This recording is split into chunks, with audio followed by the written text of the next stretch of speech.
Hey, it's Chris, and today we're talking about the nostalgia bomb that is the Super Nintendo Classic. And I'll tell you right now, this thing is full of surprises, both good and bad. In today's video, I'm going to be talking about the unusual quirks of the console and the controllers, the 3 different gameplay modes, the background effects, or frames as Nintendo calls them, and the somewhat interesting rewind feature.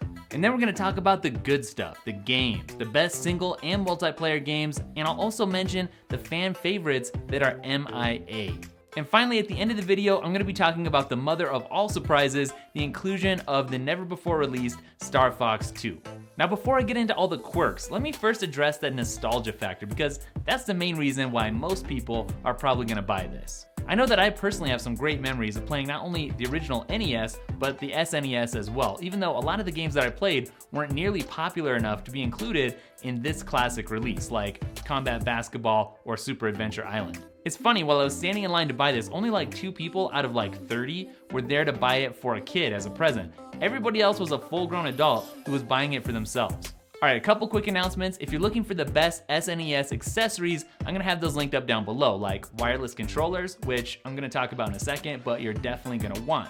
Also, a quick reminder to check out my book if you haven't already. I'll have that linked up down in the description as well. Alright, so onto the quirks of this $80 21 game console with HDMI out, USB power, 2 included controllers, and an incredible main menu soundtrack, if I do say so myself. This thing is hilariously small compared to the actual SNES, about 1/7 of the size actually, but that's cool because I like that it doesn't take up a lot of room. What I don't like, and what seems to be a sticking point for a lot of people, is that there's no dedicated home button. So every time you want to switch games, you have to get up off that lazy butt, go over to the console, hit the reset button, and then pick something else. Now that's kind of annoying, but like a lot of the quirks, I think it's really just Nintendo trying to keep things as real as possible, because in the old days, you'd have to grab a new cartridge and put it in anyways, right? And same thing goes for having a wired controller, a really short wired controller, actually. It's funny because it's longer than what you got with the NES Classic, which is good, but it's shorter than what came with the original SNES, which is not cool. I mean, it puts you way too close to the TV, and this is what I'm talking about. You're either gonna wanna buy an extension or an aftermarket wireless controller, and yes, those are out already, and yeah, I got them linked up down in the description, so go check it out. But the controller though is like 98% OG. It looks very close to the original and it feels exactly like it should. Another odd choice that Nintendo deserves a bit of a spanking for is that super junky controller port.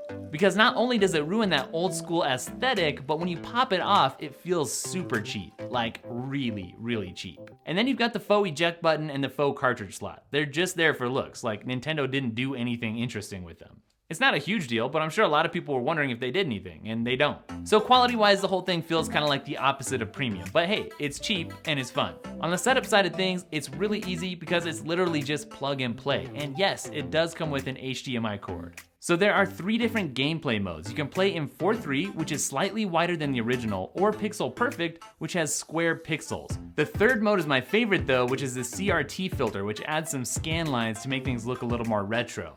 And actually, I don't mind those scan lines at all, so this is my preferred mode because it almost seems like it smooths out some of those old graphics or maybe makes them look a little bit less choppy, maybe? But in any mode, you're gonna notice the black bars on the right or left of your games because there's no way to make them fit a 16:9 aspect ratio. So what Nintendo did here was add some frames or different backgrounds to help spice things up a little bit, I guess. There aren't a lot to choose from, and I really wouldn't blame you from liking the black bars better, actually.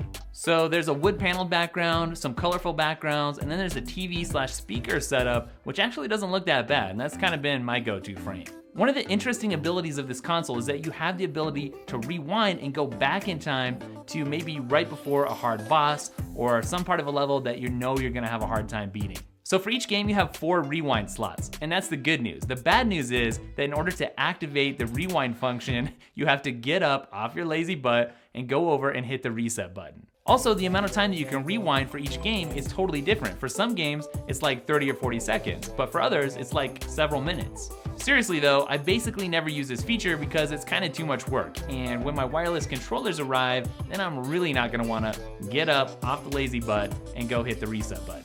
So next, let's talk about the games, starting with what's absent. There's no Chrono Trigger and no Super Mario All-Stars. Also, no DK2 or Pilot Wings, which is one of the original launch titles. As for what you do get to play, let's talk about those games in terms of single player and multiplayer. On the single player side, I think the majority of hardcore old school fans will be looking forward to Earthbound, Final Fantasy, Secret of Mana, Super Mario RPG, Super Mario World, and Zelda. Now personally, and this is just my opinion, so everybody doesn't need to freak out because everybody's got their own, but I'm not really much of an RPG guy. So out of the games I just mentioned, I'm actually excited about Zelda and Super Mario World. I'm also pretty excited about playing Yoshi's Island, Super Punch-Out, Mega Man, and Kirby. On the other hand, I'm not gonna be spending much time playing Contra, F-Zero, Castlevania, Ghosts and Ghouls, or Metroid. I've liked other later versions of Metroid, but I just don't like Super Metroid. I just don't. Now on the multiplayer front, there's kind of an interesting conundrum because the console ships with 2 controllers, which is cool of Nintendo, but only like 20% of the games are multiplayer games that are worth playing. The 2 good co-op games will be Super Mario World and Donkey Kong Country, and the 2 good versus games will be Super Mario Kart and Street Fighter 2. So if you're really dying to play somebody else, there aren't a ton of options, but let's face it, you're just gonna be playing Super Mario Kart anyways. Okay, so I haven't really mentioned Star Fox yet, and that was on purpose because I wanted to talk about both of the titles simultaneously. I really feel like the 3D graphics in the original Star Fox haven't aged all that well, so for me, it kind of borders on unplayable. I have had zero fun playing the original Star Fox so far. But in order to play Star Fox 2, the previously unreleased game, then you have to beat the first stage of Star Fox 1, which is pretty much the only reason why I played it in the first place. Now Star Fox 2 is totally different than the original. It's more like you're flying around out in space rather than just flying straight down a corridor shooting at things. Now in case you haven't got your console yet, I'm not gonna tell you all about it so that there's no surprise.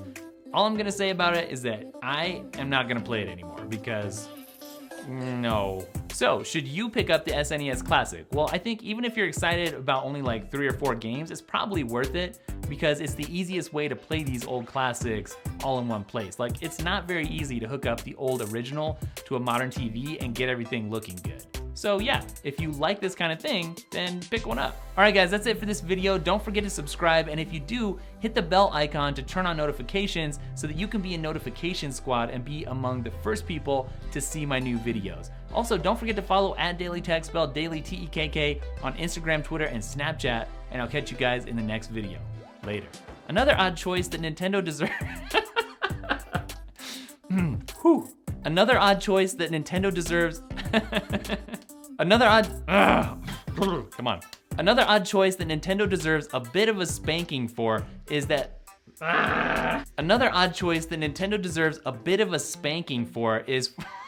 making such a junky controller. Wait, come on, let's get this.